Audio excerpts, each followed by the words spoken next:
بسم اللہ الرحمن الرحیم۔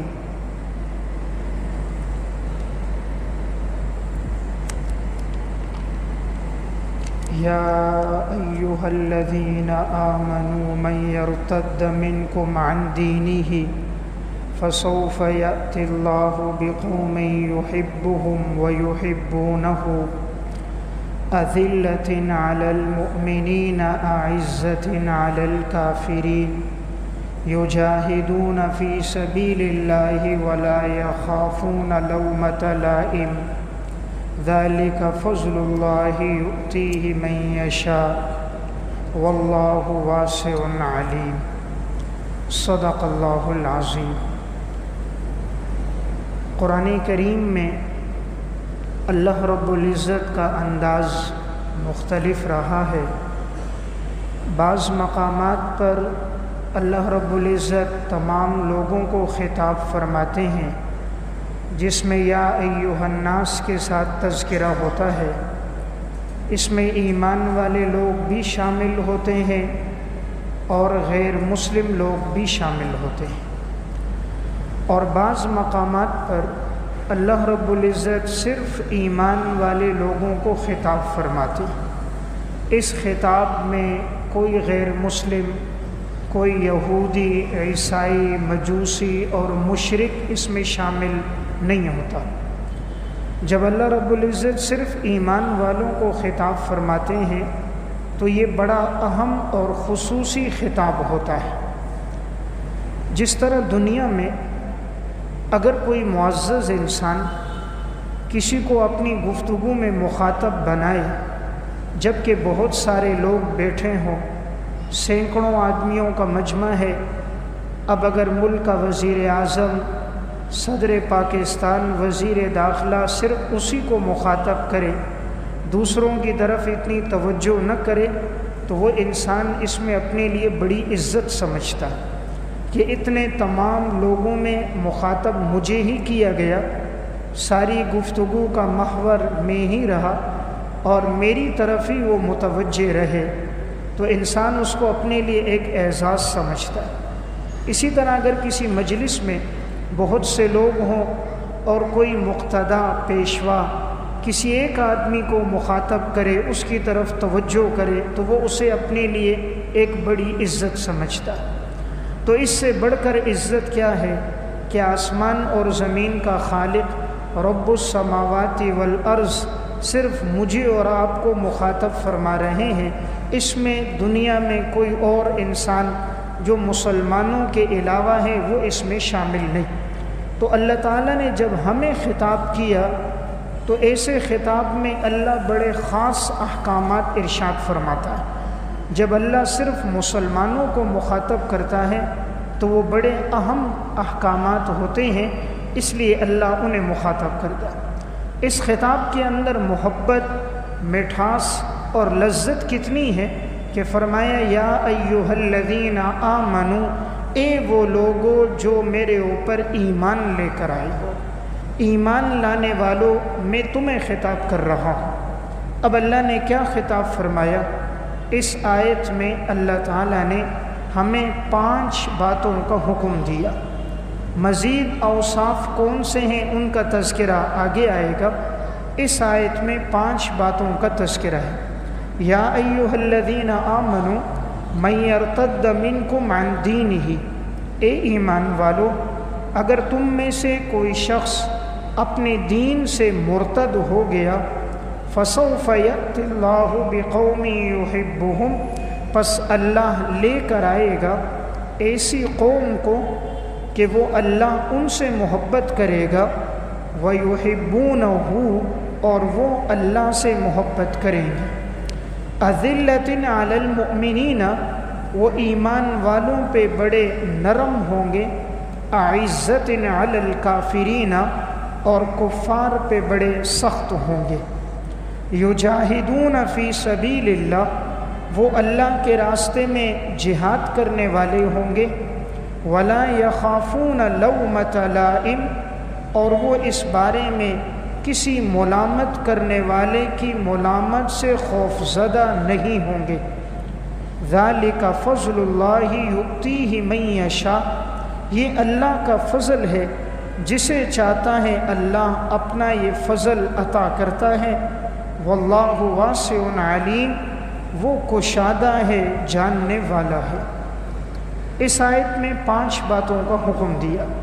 سب سے پہلے اللہ رب العزت نے ہمیں یہ حکم دیا کہ اے ایمان والو، اگر تم میں سے کوئی شخص مرتد ہو گیا تو اللہ تمہاری جگہ ایسی قوم کو لے کر آئے گا جس میں 5 اوصاف ہوں گے، یعنی منع فرمایا کہ کوئی مرتد نہ ہو۔ مرتد کسے کہتے ہیں؟ کہ انسان مسلمان ہونے کے بعد اسلام کو چھوڑ کر کسی اور دین کو اختیار کر دے، یہودیت عیسائیت کو اسے مرتد کہتے ہیں۔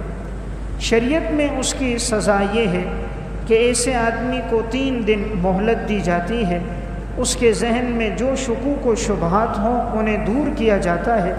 اس کے باوجود بھی اگر وہ اپنی ہٹ درمی پہ رہے اور دین پر نہ آئے تو پھر قاضی وقت کو یہ اختیار ہوتا ہے کہ وہ حکم دے کر اس شخص کو قتل کر دیا جاتا ہے۔ اب یہاں یہ بات ذہن میں نہ آئے کہ اسلام میں تو جبر نہیں ہے، تو پھر اس پہ جبر کیوں کیا جاتا ہے؟ قرآن کریم میں یہ جو آیت ہے لا اکراہ فی الدین، دین میں زبردستی نہیں ہے، اس کا مطلب یہ ہے کہ ابتدا میں دین اسلام قبول کرنے میں زبردستی نہیں ہے۔ اگر ابتدا میں کوئی مسلمان نہیں ہوتا، ساری زندگی یہودیت عیسائیت پہ گزارتا ہے، تو اس کو ہم مجبور نہیں کریں گے کہ وہ مسلمان ہو جائے۔ لیکن اگر ایک آدمی مسلمان ہو جاتا ہے، اس کے بعد اگر وہ ایمان کو چھوڑتا ہے تو اب اس کے لیے شریعت نے یہ سزا رکھی۔ اس کو ایک مثال سے سمجھیں، جیسے کہ اگر ایک بچہ اسکول میں جب تک داخلہ نہ لے، ایک طالب علم جب تک مدرسے میں داخلہ نہ لے تو اس اسکول اور مدرسے کے احکامات اور قوانین اس پہ لاگو نہیں ہوتے۔ لیکن جب وہ اس مدرسے میں اسکول میں داخلہ لے لے پھر اس پہ قوانین لاگو ہوتے ہیں۔ اب اگر 8 بجے کا ٹائم ہے، وہ 10 منٹ لیٹ آتا ہے تو اسے سزا دی جاتی ہے کہ تم وقت سے تاخیر پر کیوں آئے۔ اگر وہ چھٹی کرتا ہے، رخصت نہیں لیتے، تو اسے سزا دی جاتی ہے۔ مدرسے کے اسکول کے سارے قوانین اس پہ نافذ ہوتے ہیں کہ تم نے داخلہ لے لیا، داخلہ لینے کے بعد اب یہ ساری ذمہ داریاں تمہارے اوپر لازم ہوں گی۔ اگر وہ داخلہ نہ لے تو جب چاہے وہ مدرسے کے ماحول میں آئے، چکر لگا کے چلا جائے، اسے کوئی نہیں کہے گا بھائی تو اس وقت کیوں آیا، تو کلاس میں کیوں نہیں بیٹھا۔ تو یہ احکام تب ہوں گے جب وہ داخلہ لے گا۔ اسی طرح اگر کوئی اسلام قبول نہ کرے، کوئی زبردستی نہیں، لیکن اسلام لانے کے بعد شریعت کے جو احکامات ہیں اب اس پہ زندگی گزارنی ہوگی۔ ابتدا میں کیوں جبر نہیں ہے؟ اس لیے کہ اسلام اتنا حسین خوبصورت مذہب ہے جس میں ہر قسم کے احکامات موجود ہیں، جس میں بیواؤں کے، عورتوں کے، بچوں کے، یتیموں کے، مسکینوں کے حقوق ہیں۔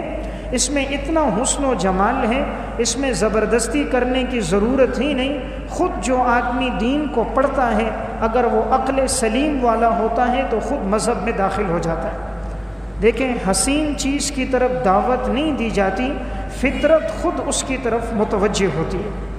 حسن و جمال کا تعارف کرایا نہیں جاتا، ذوق سلیم والا حسن و جمال کی طرف خود متوجہ ہوتا ہے۔ خوشبو کا تعارف کرایا نہیں جاتا، خوشبو اپنا تعارف خود کراتی ہے۔ اسلام ایسا مذہب ہے جو اپنا تعارف خود کراتا ہے، اس لیے جبر کی ضرورت کوئی نہیں۔ ابتدا میں خود انسان جب شریعت کو پڑھتا ہے تو وہ دین کی طرف متوجہ ہو جاتا ہے۔ تو اللہ رب العزت نے یہ فرمایا اگر تم میں سے کوئی مرتد ہو جائے گا تو ہم اس کی جگہ دوسری قوم کو لے کر آئیں گے۔ اللہ بتانا یہ چاہ رہے ہیں کہ اللہ ہر چیز پر قادر ہے۔ تم یہ نہ سمجھو کہ ہم اگر اسلام چھوڑ دیں گے تو یہ مذہب ختم ہو جائے گا، اللہ کا نام لینے والا دنیا میں کوئی نہیں ہوگا۔ فرمایا اگر تم مرتد ہو گئے ہم تمہاری جگہ ایسی قوم لے کر آئیں گے جس میں 5 باتیں ہوں گی۔ نمبر 1، سب سے پہلا وصف، یحبہم ویحبونہ، وہ اللہ سے محبت کریں گے اور اللہ ان سے محبت کرے گا۔ معلوم ہوا اللہ تعالیٰ کو پہلی چیز جو پسند ہے وہ یہ ہے کہ انسان کے دل میں سب سے زیادہ اللہ کی محبت ہو۔ جب مسلمان اللہ سے محبت زیادہ رکھتا ہے تو اللہ بھی اپنے اس بندے سے پھر بڑی محبت رکھتے ہیں۔ ایمان والوں کی صفت کیا ہے؟ والذین آمنوا اشد حبا للہ، ایمان والوں کو سب سے زیادہ محبت اللہ سے ہوتی ہے۔ اگر دل میں سب سے زیادہ محبت اللہ سے ہے، شکر ادا کرنا چاہیے، اور اگر پیسے کے حرص و ہوس کی، مال اور دولت کی، اقتدار و جائیداد کی، عورت کی محبت ہے، انسان کو اپنے اس پر ندامت کرنی چاہیے، یہ اللہ کی ناراضگی کی نشانی۔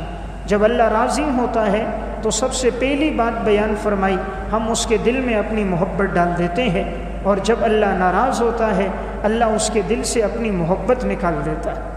پھر انسان کے دل میں ہر چیز کی محبت ہوتی ہے، اللہ رب العزت کی ذات کی محبت نہیں ہوتی۔ دیکھیں، اگر اللہ کی محبت ہو تو آذان کی صدا پر قدم مسجد کی طرف اٹھتے ہیں، اللہ کی محبت ہو شریعت کے احکامات پر چلنے پر انسان کو سکون اور اطمینان ملنا شروع ہو جاتا ہے۔ اور جب اللہ کی محبت نہیں ہوتی اس کے لیے سب سے مشکل کام مسجد میں وقت گزارنا ہوتا ہے، اور جب اللہ سے محبت ہوتی ہے سب سے زیادہ اسے لذت تلاوت میں، عبادت میں، مسجد کے ماحول میں اس شخص کو اللہ یہ میسر فرما دیتے ہیں۔ تو پہلی علامت کیا ہے کہ وہ انسان اللہ سے محبت کرنے والا ہوگا۔ دنیا میں انسان کسی سے عشق کرتا ہے، تھوڑی دیر کے لیے اگر وہ ناراض ہو جائے کتنا بے چین ہوتا ہے، بار بار اسے فون کر رہا ہے، میسیج کر رہا ہے، گھنٹوں اس سے باتیں کرتا ہے، کسی طرح مجھ سے راضی ہو جائے، مختلف ذرائع اسباب استعمال کرتا ہے۔ خالق کائنات ناراض ہوتا ہے لیکن بندہ اس کے لیے کوشش نہیں کرتا۔ دنیا میں جس سے محبت ہے وہ ناراض ہو جائے، اس کو منانے کے لیے کتنی کوشش کی، اور جس نے انسان کو اتنی نعمتوں سے مالا مال فرمایا، سر کے بالوں سے لے کر پاؤں کے ناخن تک تمام انعامات اللہ نے عطا فرمائے، انسان اللہ کے راضی کرنے کے لیے کتنی کوششیں کرتا ہے۔ تو پہلا وصف یہ ہے اسے اللہ سے سب سے زیادہ محبت ہوگی۔ نمبر 2، اذلۃ علی المؤمنین، وہ ایمان والوں پہ نرم ہوگا، ایمان والوں کے ساتھ اس کا تعلق بڑی نرمی کا ہوگا، سخت لہجے میں بات نہیں کرے گا، محبت سے پیش آئے گا، خندہ پیشانی سے ملے گا، سلام میں پہل کرے گا، اسے دعوت دے گا، اس کی دعوت کو قبول کرے گا، اس کے آنے پر خوش ہوگا، مجلس پر آنے کے لیے اس کی آمد پر اس کے لیے جگہ بنائے گا، اس کی دعوتوں میں شرکت کرے گا۔ ایمان والوں کے لیے نرمی ہوگی، ان سے کوئی غلطی ہو جائے تو تسامح کرے گا۔ تیسرا وصف، اعزۃ علی الکافرین، مسلمان وہ ہوتا ہے جو کفار کے مقابلے میں سخت ہوتا ہے، کفار کے مقابلے میں سخت ہوگا، آپس میں نرم ہوگا۔ اللہ رب العزت نے صحابہ اکرام کے جو اوصاف بیان فرمائے محمد الرسول اللہ والذین معہ اشداء علی الکفار رحماء بینہم، آپ صلی اللہ علیہ وسلم کے ساتھی صحابہ اکرام وہ ہیں جو کفر کے مقابلے میں نہایت سخت اور آپس میں نہایت رحم دل، بڑے نرم دل ہیں۔ تو تیسرا وصف ہے کفر کے مقابلے میں وہ سخت ہوگا، اس وجہ سے سخت ہے کہ وہ اللہ کا نافرمان، اس وجہ سے نہیں کہ انسانیت سے بغض ہے، انسانیت سے نفرت ہے، اس وجہ سے اس کے مقابلے میں اس کے دل میں شدت ہے، اس نے رب کی شریعت کو جھٹلایا، اسلام کا اس نے مذاق اڑایا، پیغمبر اسلام کے احکامات کو اس نے چھوڑا، اسلام کے خلاف لڑنے کے لیے تیار ہو گیا، اسلام کو مٹانے کے لیے جدوجہد اور کوششیں کرنے لگا، اپنی جان مال اس پہ صرف کرنے لگا، اس لیے مسلمان کے دل میں اس کے مقابلے میں شدت ہوتی ہے۔ نمبر 4، چوتھا وصف، یجاہدون فی سبیل اللہ، ایمان والے وہ ہوں گے جو اللہ کے راستے میں جہاد کرنے والے ہوں گے۔ اللہ نے تعریف فرمائی وہ اللہ کے راستے میں جہاد کریں گے۔ اسلام کو غلبہ جہاد سے ملتا ہے۔ دین کے 2 شعبے ہیں، ایک ہے نشر و اشاعت، ایک ہے حفاظت۔ دین کی نشر و اشاعت ہوتی ہے مدارس سے، دعوت کے ذریعے سے، دین کی حفاظت ہوتی ہے جہاد کے ذریعے سے۔ اس لیے اگر کوئی ایک شعبہ بھی نہ رہے تو دین کی بقا مشکل ہو جاتی ہے۔ اگر نشر و اشاعت نہ ہو تب بھی دین آنے والی نسلوں تک نہیں پہنچتا۔ نشر و اشاعت تو ہو، حفاظت نہ ہو تو کفار جب چاہیں کسی اسلامی ملک پہ حملہ کر کے انہیں صفحہ ہستی سے مٹا دیں۔ اس لیے دونوں شعبے ضروری ہیں، نشر و اشاعت بھی ضروری، حفاظت بھی ضروری، اور حفاظت ہوتی ہے جہاد کے ذریعے۔ اس لیے اللہ نے فرمایا یجاہدون فی سبیل اللہ، وہ اللہ کے راستے میں جہاد کریں گے۔ اس لیے کبھی بھی جہاد کرنے والوں کو ملامت نہیں کرنی چاہیے۔ مجاہدین کا تذکرہ انسان ہمیشہ عقیدت اور محبت کے ساتھ کرے کہ یہ وہ لوگ ہیں جو اپنی جانوں کا نذرانہ دے رہے ہیں۔ ہر وقت دشمن کے سامنے کہیں سے کوئی گولہ بارود گولی آئے اور ان کا جسم ختم ہو جائے، ان کی شہادت ہو جائے، یہ بہت بڑی قربانی ہے۔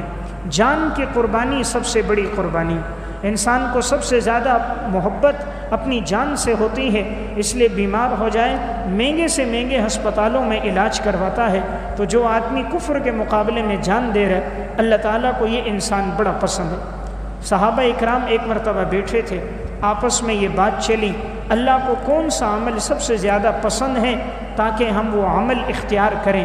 قرآن کریم کی یہ آیت نازل ہوئی ان اللہ یحب الذین یقاتلون فی سبیلہ صفا کأنہم بنیان مرصوص، یقیناً اللہ کو وہ لوگ پسند ہیں جو اللہ کے راستے میں جہاد کرتے ہیں، ایسی صفیں ہوتی ہیں جس طرح سیسہ پلائی ہوئی دیوار ہوتی ہے۔ جس طرح سیسہ پلائی ہوئی دیوار کو نہ کوئی توڑ سکتا ہے نہ اس میں کوئی شگاف لگا سکتا ہے، ایمان والے وہ ہیں جو کفر کے مقابلے میں اس طرح ڈٹ کر لڑتے ہیں۔ تو اللہ نے فرمایا مجھے سب سے زیادہ پسند اپنے راستے میں جہاد کرنا ہے۔ تو جس عمل کو خدا پسند کرے اس عمل پر اگر کوئی نکیر کرتا ہے، اسے برا بھلا کہتا ہے، یہ اس کے ایمان کی خامی ہے، اسے توبہ تائب ہونا چاہیے کہیں ایمان سے محروم نہ ہو جائے۔ تو اسلام کی بلندی والا عمل جہاد کا عمل ہے، اس لیے آپ صلی اللہ علیہ وسلم نے خود بنفس نفیس 10 سال کے عرصے میں 27 مرتبہ آپ نے غزوات میں شرکت کر کے امت کو درس دیا کہ یہ بڑا عظیم الشان عمل ہے۔ کفر کا غرور جہاد سے ٹوٹتا ہے۔ آج الحمدللہ 20 سال مجاہدین لڑتے رہے، 47 ممالک کی فوجیں آئیں، تمام تر ہتھیار اسلحے سے لیس ہو کر آئیں، اللہ نے ان کے غرور کو تکبر کو خاک میں ملا دیا، مجاہدین کو اللہ نے فتح عطا فرمائی۔ یہی قرآن میں اللہ کا وعدہ ہے اگر تم لوگ ایمان والے رہو گے تو اللہ تمہیں ضرور غلبہ دے گا۔ وقتی طور پہ کفار کو غلبہ مل جاتا ہے لیکن وہ دائمی نہیں ہوتا، اس کی مثال پانی کے اوپر آنے والے جھاگ کی ہوتی ہے، جھاگ کنارے پر پہنچتی ہے ختم ہو جاتی ہے، اور اللہ غلبہ مومن کو دیتا ہے۔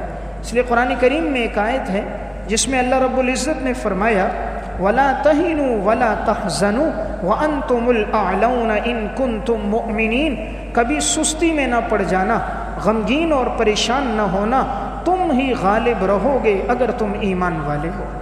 اس آیت میں بڑی تسلی ہے، اللہ فرماتا ہے تم ہی غالب رہو گے، غلبہ تمہارا ہوگا، ایک شرط ان کنتم مومنین، اگر تمہارے دل میں ایمان ہے۔ اس لیے ایمان جب دل میں ہوتا ہے اللہ غلبہ دیتا ہے۔ آپ صحابہ اکرام کی مثال لیں، 13 سال کا دور تھا مکی مشقت کا، 10 سال کے دور میں جہاد ہوا، اللہ نے کیسا غلبہ دیا۔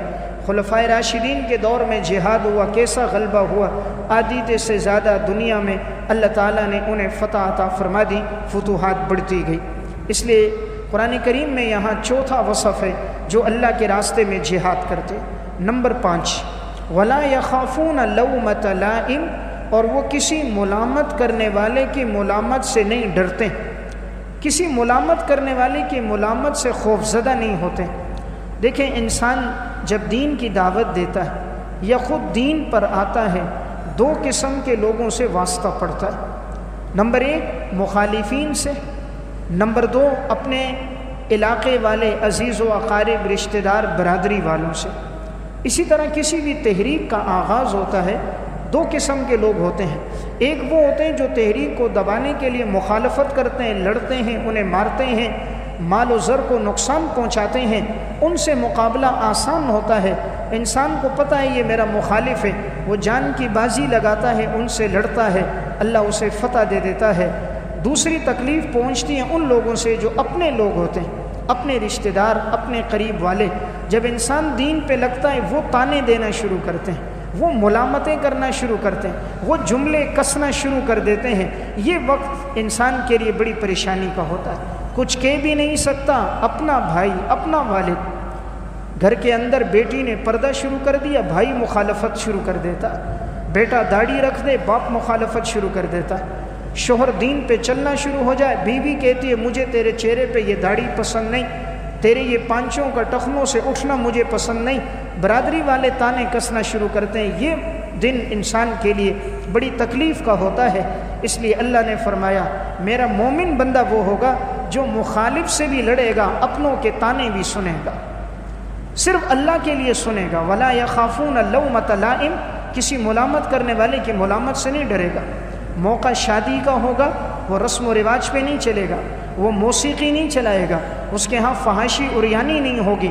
قوم والے ملامت کریں گے تیرے بیٹے کی خوشی ہے، وہ کہے گا ایسی خوشی نہیں جس میں خوشی کے پیدا کرنے والے کو ناراض کر دیا جائے، ایسی خوشی نہیں جو راحت کو گھر میں لانے والا ہے اس راحت لانے والے کو ناراض کر دیا جائے، وہ خوشی نہیں۔ غم کا موقع ہے، لوگ اس پر تانے کستے ہیں، لوگ کہتے ہیں اگر تو نے 30 40واں نہ کیا لوگ کیا کہیں گے، وہ کہتا ہے کوئی مسئلہ نہیں، لوگ کہیں اللہ اور اللہ کا رسول مجھ سے ناراض نہ ہو۔ تو مومن کی نشانی ولا یخافون لومۃ لائم، ملامت کرنے والے کی ملامت سے نہیں ڈرے گا، اپنی وضاقتہ میں، اپنی دعوت میں، اپنے طور اطوار میں، اپنی معاشرت اور گھر کی زندگی میں کوئی بھی اسے کوئی جملہ کہے وہ کہے گا میں مسلمان ہوں، کسی کے تانوں کی طرف توجہ نہیں کرے گا۔ یہ بڑی اہم بات ہے۔ اس لیے انسان جب دین پر آئے لوگ تانے دیں گے، اس نے دیکھنا یہ ہے مجھے اتنے تانے نہیں دیے گئے جتنے رسول اللہ صلی اللہ علیہ وسلم کو دیے گئے۔ ہمیں کسی نے آج تک مجنون نہیں کہا، ہمیں کسی نے دیوانہ نہیں کہا، ہمیں کسی نے ساحر جادوگر نہیں کہا، ہمیں کسی نے کذاب جھوٹا نہیں کہا، ہماری پشت کے اوپر کسی نے اونٹ کی اوجھڑی لا کر نہیں رکھی، ہمارے گلے میں اس طرح رسیاں ڈال کر ہمیں نہیں گھسیٹا گیا جس طرح بلال حبشی کو گھسیٹا گیا، ہمیں تپتی ہوئی گرمی میں نہیں لٹایا گیا، ہمارے نیچے انگاریں بچھا کر انگاروں کے جسم پر ہمارے جسم کو نہیں رکھا گیا، جیسے حضرت خباب ابن ارت رضی اللہ تعالیٰ عنہ کو انگارے بچھا کر اس کے جسم کو ان پر لٹا دیتے اور ایک بھاری بھرکم آدمی کھڑا ہو جاتا، ان کے جسم سے نکلنے والی چربی خون سے وہ انگارے بجھتے تھے تو ان کی کمر کا سارا گوشت جل چکا تھا، صرف ہڈیاں باقی تھیں۔ یہ لوگ ہیں، قربانیاں تو انہوں نے دی۔ آج کے دور میں زیادہ سے زیادہ ہمیں کوئی تانا دے گا، ہم پر کوئی ہاتھ نہیں اٹھائے گا، کوئی ہمیں پتھر نہیں مارے گا۔ رسول اللہ صلی اللہ علیہ وسلم کو تو پتھر مارے گئے، 3 سال شیب ابی طالب میں آپ صلی اللہ علیہ وسلم کو محصور رکھا گیا، لیکن انسان کہتا ہے برادری والے ناراض نہ ہو جائیں۔ اچھے اچھے صف اول کے نمازی، خوشی اور غم کا موقع آتا ہے سب سے زیادہ شریعت کے احکامات کی دھجیاں اڑانے والے یہی لوگ ہوتے ہیں، ان کی وضاقتہ ختم ہو جاتی ہے، ان کا لباس و اطوار چل جاتا ہے۔ یہ کس پہ چلتے ہیں؟ اپنی بیوی بچوں کی فرمائشوں پر، اپنے رسم و رواج پہ وہ لوگ ناراض نہ ہوں۔ دین وہ ہیں جو انسان 100% دین پر ہو، ہر حالات میں دین پر چلے، تو یہ بڑی اہم بات ہے۔